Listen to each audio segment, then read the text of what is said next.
ಅದರಕ್ಕೆ ಕಹಿ ಆದರೂ ಉದರಕ್ಕೆ ಸಿಹಿ ಹಾಗಲ್ಲ. ಆದರೆ ಎಷ್ಟೋ ಆಹಾರ ಪದಾರ್ಥಗಳು ಅದರಕ್ಕೆ ಸಿಹಿ ಆದರೂ ಉದರಕ್ಕೆ ವಿಷವಾಗಿರುತ್ತವೆ. ಅದೇ ಕಾರಣಕ್ಕಾಗಿಯೇ ಈಗ ಆಲ್ರೆಡಿ ಗೋಬಿ ಮತ್ತು ಕಬಾಬ್ನ ಕಲರ್ಗಳನ್ನೆಲ್ಲ ಬ್ಯಾನ್ ಮಾಡಲಾಗಿದೆ. ಈಗ ಪಾನಿಪುರಿ ಸರದಿ. ಬಾಯಿ ಚಪ್ಪರಿಸಿ ತಿನ್ನುವಂತ ಪಾನಿಪುರಿಯ ಒಳಗೆ ಕ್ಯಾನ್ಸರ್ ಕಾರಕ ಅಂಶಗಳಿರೋದು ಪರೀಕ್ಷೆಯಲ್ಲಿ ಪತ್ತೆಯಾಗಿದೆ.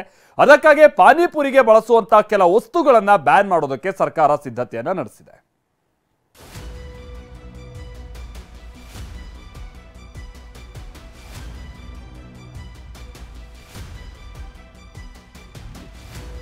ಆಂಟಿಗಳಿಂದ ಅಂಕಲ್ಗಳವರೆಗೆ, ಮಕ್ಕಳಿಂದ ಮುದುಕರವರೆಗೆ, ಹೆಂಗಳೆಯರಿಗಂತೂ ಪಾನಿಪುರಿ ಅಂದ್ರೆ ಪ್ರಾಣ, ಪಂಚಪ್ರಾಣ.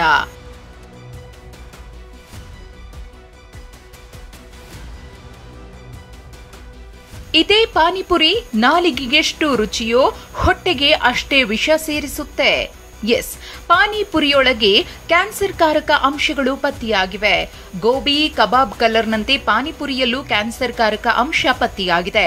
ಇದೇ ಕಾರಣಕ್ಕೆ ಪಾನಿಪುರಿಗೆ ಬಳಸುವ ಸಾಸ್ ಮತ್ತು ಮಿಠಾ ನಿಷೇಧಕ್ಕೆ ಸರ್ಕಾರ ಮುಂದಾಗಿದೆ. ಈ ಬಗ್ಗೆ ಇನ್ನೊಂದು ವಾರದಲ್ಲೇ ಅಧಿಕೃತ ಘೋಷಣೆ ಹೊರಬೀಳುವ ಸಾಧ್ಯತೆ ಇದೆ.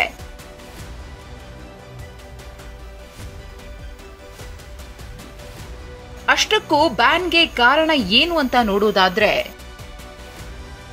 ಪಾನಿಪುರಿಗೆ ಬಳಸುವ ಸಾಸ್ ಮತ್ತು ಮಿಠಾ ಖಾರದಲ್ಲಿ ಬ್ರಿಲಿಯಂಟ್ ಬ್ಲೂ, ಸನ್ಸೆಟ್ ಯೆಲ್ಲೋ, ಟಾಟ್ರಾಸೈನ್ ಸೇರಿ 5 ಬಗೆಯ ರಾಸಾಯನಿಕ ಅಂಶ ಪತ್ತೆಯಾಗಿವೆ.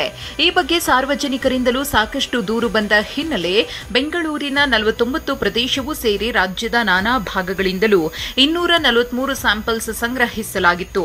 ಅದರಲ್ಲಿ ಪಾನಿಪುರಿಯ 41 ಸ್ಯಾಂಪಲ್ಸ್ನಲ್ಲಿ ಮನುಷ್ಯರು ತಿನ್ನಲು ಅಸುರಕ್ಷಿತ ಅನ್ನೋ ಆತಂಕಕಾರಿ ಅಂಶ ಹೊರಬಿದ್ದಿದೆ.